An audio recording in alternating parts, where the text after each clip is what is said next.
If I had known there were this many Constitution geeks out in the world, I probably would have dated more in high school. This is amazing. Out of the way. So we're all here because we love the Constitution, right? Right! How many of you are sick and tired of seeing it get corrupted by a bunch of self-serving politicians? Yeah. All right. Well, fortunately, I am from the state of Illinois, where corruption is not a problem.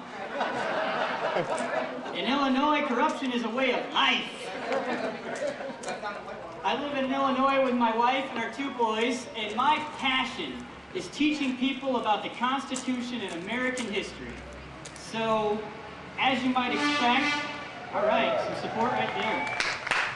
As you might expect, I get into a lot of conversations about these things with people, and a while back I was talking to a buddy of mine, and he said that he would not vote for a particular candidate because he thought her voice was too annoying.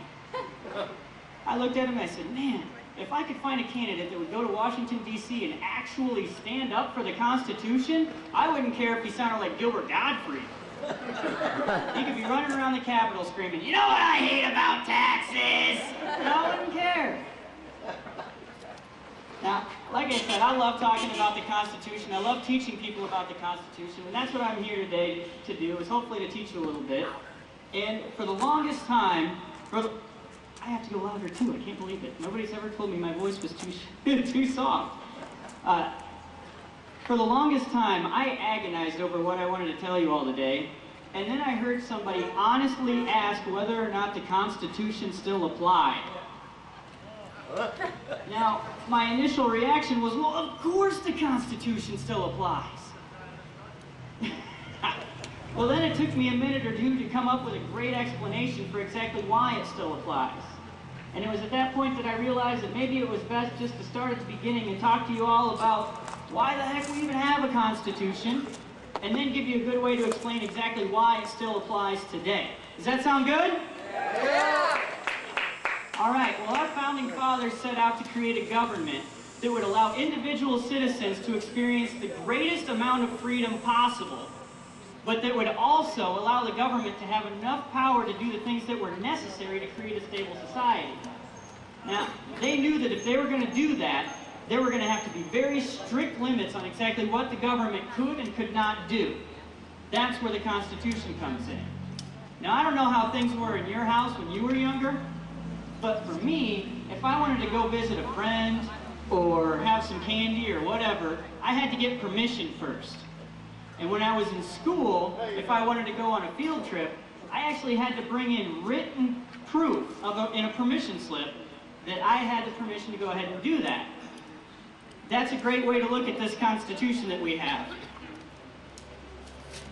This Constitution's a lot like a permission slip from we the people to the government.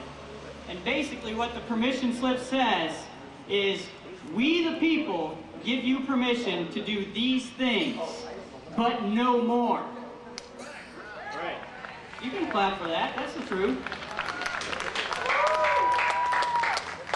Unfortunately, we have quite a few politicians in D.C. that seem to think that we forfeited all of our rights to the government and that we gave them the power to control every aspect of our lives. Wrong answer. Wrong answer. And that's why it's so great that we have this in writing. Because now, when the government gets out of control, we the people can stand up and point to the Constitution and say, no, that was not the deal. And that's why we're here today. We're here today to tell the politicians that they are breaking the deal. We're here today because of politicians like the congressman in New Hampshire, who just a couple of weeks ago said, quote, the Constitution didn't cover everything. Yes, it did. Exactly. I hate to break it to her, but yeah, it kind of does. It covers everything. She's just flat out wrong. Now, I know a lot of you are just shocked to find out that there's a congressman somewhere that doesn't understand the Constitution.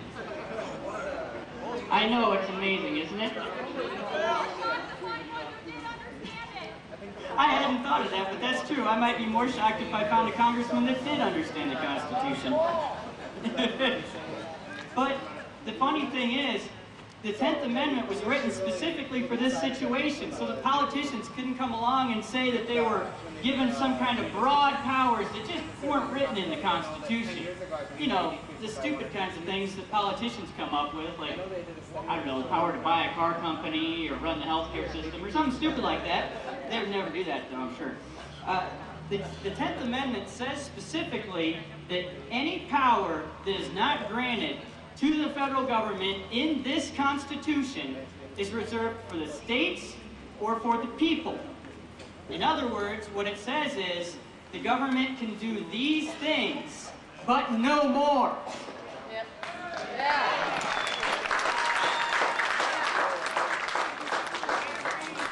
Just think about how hard we have to work to get the government to respect our First and Second Amendment rights. Can you imagine what would happen if we didn't have those in writing? Yep. Good thing the Constitution still applies then, isn't it? Yep. Unfortunately, there is an ongoing effort in this country right now to convince Americans that the Constitution is either outdated and irrelevant, or that somehow it magically just sprung to life and it's now a living document.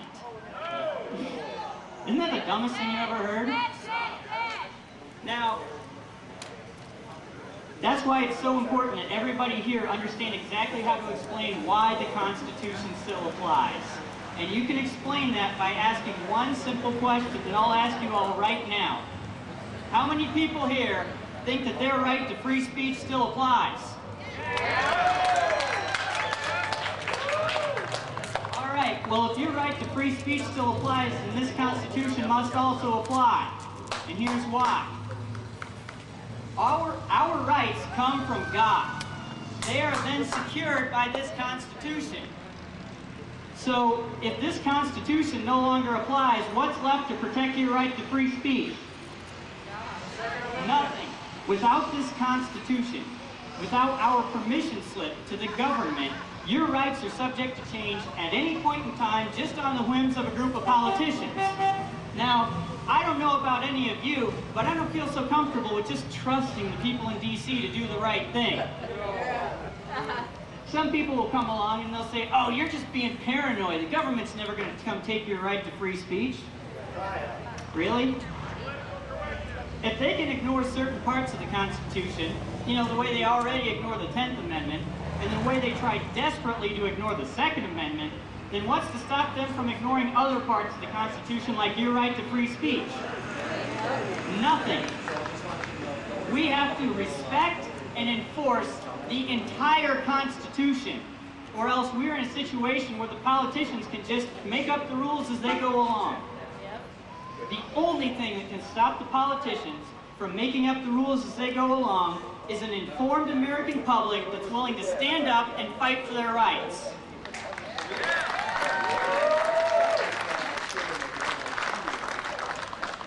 But how can we expect the American public to stand up and fight for their rights if they don't understand what those rights are?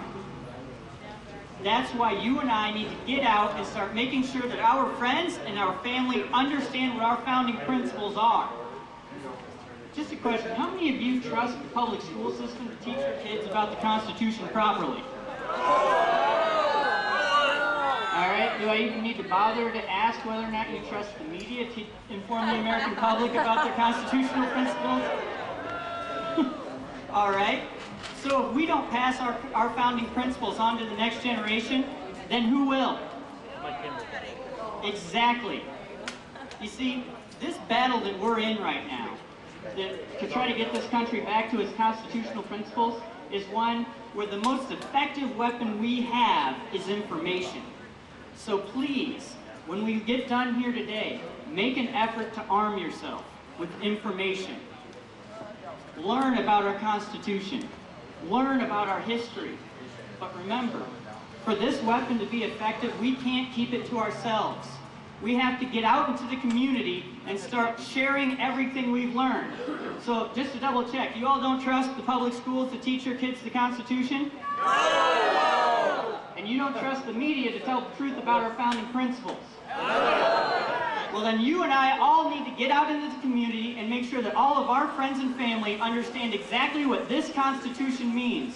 so that we can stand up with one voice and tell the politicians, we gave you permission to do these things, but no more.